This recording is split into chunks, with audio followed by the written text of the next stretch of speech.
из блокадного Ленинграда. Посвящается Тане Савичевой.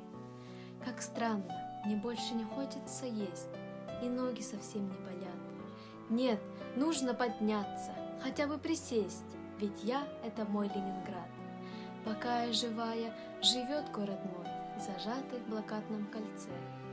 И мама живая, и братик живой, замерзший на нашем крыльце. Сквозь окна разбитые падает снег, паркет укрывая ковром. Я верю, что к счастью придет человек, но все это будет потом. Потом, через время и снежную мглу, пройдя по дороге смертей. А может быть, я насовсем не умру, уйду просто к маме своей.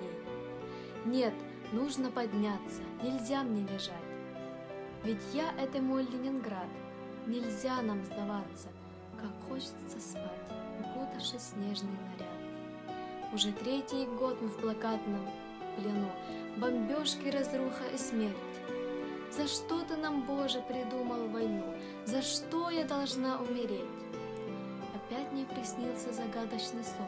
Стою я одна над Невой и вижу, как чайка мне машет крылом, манит меня за собой.